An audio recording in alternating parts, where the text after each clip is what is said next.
Hey everyone, it's me. So yes, I know I've let the daily vlog go off a little bit, but I only did that because just getting used to this new schedule, and it was only one day and I've got 2 more days to do a schedule similar to that, so just trying to get used to that. Yeah, working 10 to 6 and I gotta take the bus there and take the bus back, so it's been something else. Not too tiring. It's actually pretty normal, and I think because I'm bumping up like my supplements, spirulina, vitamins, things of that nature, I'm actually doing super good. But what I wanted to show you guys is what I'm having for breakfast and what I'm having for lunch. For breakfast, I usually consume a lot of liquids. You guys know that. Today, I did not have a green smoothie. I know. I don't know how to feel. But I did bring along some protein, so I'm just gonna add some good old water when I get to work in here. I forgot to add water before I left, and I'm gonna have that. It's just if you guys know Arbonne, the makeup company, they're known for their makeup, but they have a nutritional line. I got a whole bunch of their protein and fiber boost, so I got 2 scoops of protein and 1 scoop of fiber boost, and that should pretty much keep me. Fats are the thing that really kind of like keeps me full in small amounts, so it's got a good amount of fat because I put some I put peanut butter in there, so it's a good source of fat. I got that. That's breakfast. And then for lunch, look at this. I literally paid for this and change. Alright, so we've got 4 smallish bananas, but they're like super ripe. I bought them super ripe, and they're awesome. They're smelling up the car. It smells so sweet. And I got this huge apple, like these apples from like New Zealand. I don't usually go for apples from New Zealand, but I mean, it was all that I had. It was like the best choice I had this morning. All of this big old apple. This apple is like bigger than my hand. Look at that. And then these 4 bananas. All of this was $1.35. So my lunch with tons of water is literally gonna be $1.75, and this will keep me until I get home. I work 10 to 6 today, and I'll get home around 7:30. Yeah, I'll get home around 7:30 if traffic's good. So that's it. I'm getting ready to head to the bus now, and I will see you guys at some other time. Hey everyone, so yes, I am back at the end of the day. What happened today was I went to work and I was there for 3 hours and the power went out. So that's that. And also, I've been seeing a lot of dragonflies lately. Everywhere I go, every day there has been a dragonfly, and I looked up the meaning of dragonflies. And you know, a lot of people will say like it's paganism, or you're a heathen if you're a Christian and you believe in things like numbers or animals having signs and, you know, whatever, being signs and whatever. But, you know, I think that is incredibly incorrect. Animals especially, and like, you know, nature is the #1 communication method between the creator and you, right?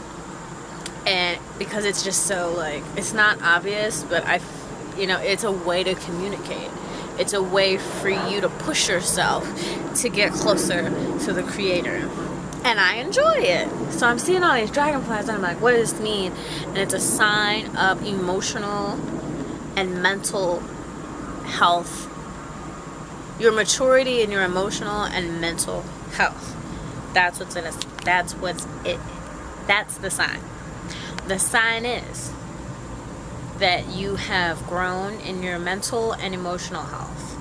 You have matured. There is a maturity in your emotional well-being and your mental well-being, especially in your emotional. And that has been a big thing for me lately.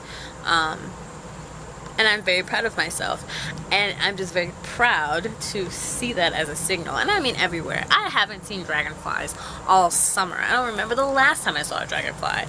And then about a week after I've had this realization of letting things go, of being okay with things that people have done in the past, things that I wasn't necessarily proud of. I don't hold regrets ever because that's wasted energy, but not being proud of myself, I've done that, you know. I've never said, oh, you know, if I went back I would have done something different. No, because I wouldn't be the person I am today, you know. But I'm not proud that something's happened, you know. I'm proud that I moved on to be a better person. But the action in and of itself, no. But releasing all of that, letting go and letting God, and now seeing that sign coming from nature that you have done this, it's amazing. Literally a dragonfly hovering in my face. And I do attribute a lot of that to veganism. And I think that's what a lot of people in communities of color need to embrace, is how eating clean not only allows the body to be clean, but allows the mind to be clean and the emotions to be clean, the spirit to be clean.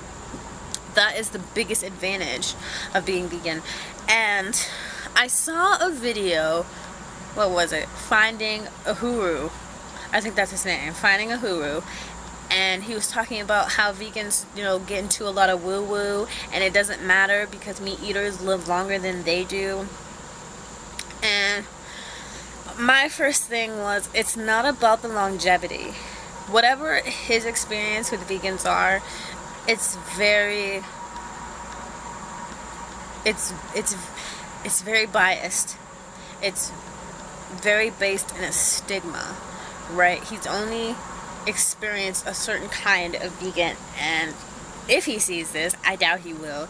You know, that kind of sucks for you, that you only experience vegans who were a certain way. You don't experience vegans like who are, you know, there's atheist vegans, okay, who don't believe in woo-woo.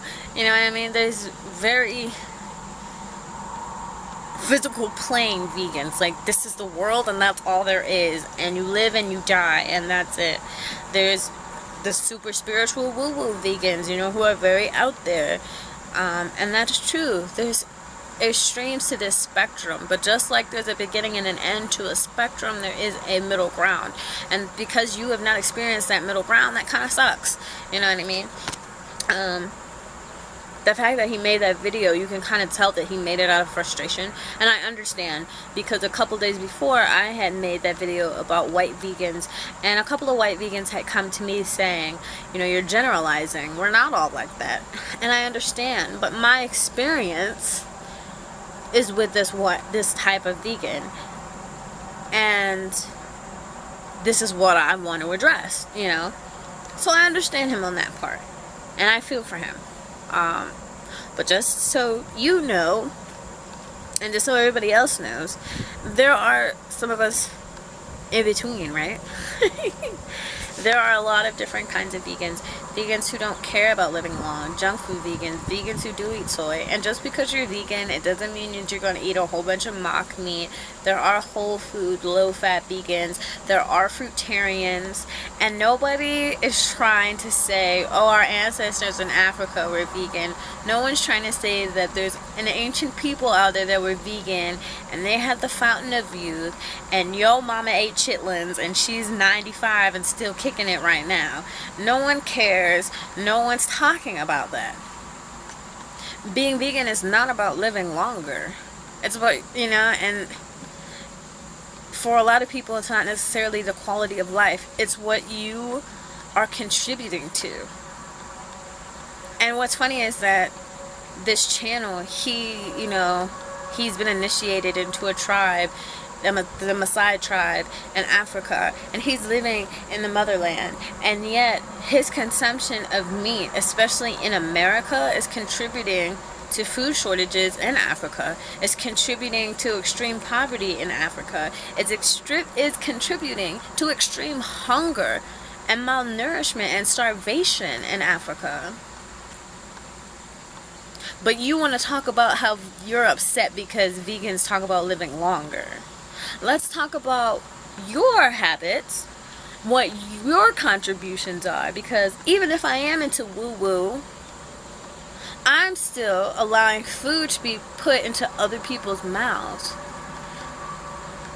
Yeah, you killed a goat in Africa and you ate off of that, fine, whatever. But when you come back to America and you eat a burger, that quarter-pound burger, that however, if it's a quarter-pound burger, that's 600 gallons of water taken out of the world just for that little piece of meat. That water cannot come back because you have consumed it. So I think the priority is being misplaced. Don't worry about vegans talking about woo-woo. Don't worry about vegans talking about they live longer and how your granddaddy ate pork and he's still alright, or whatever else. It was just some messed up stuff. He wants to be, he's comfortable eating the way he eats, and that's fine. And that's fine. If you're watching this, that's great. Be comfortable in what you're doing, but just know that what you're comfortable with, especially if you're doing it here in a westernized nation like the United States, if you're doing it in Europe, if you're doing it in South America, especially like in Argentina or Brazil, you're contributing to so much suffering of people. I'm not big on animals. I'm not big on the suffering of animals. I'm not. But I am big on people. That's what my veganism is about. That's what my activism is about people.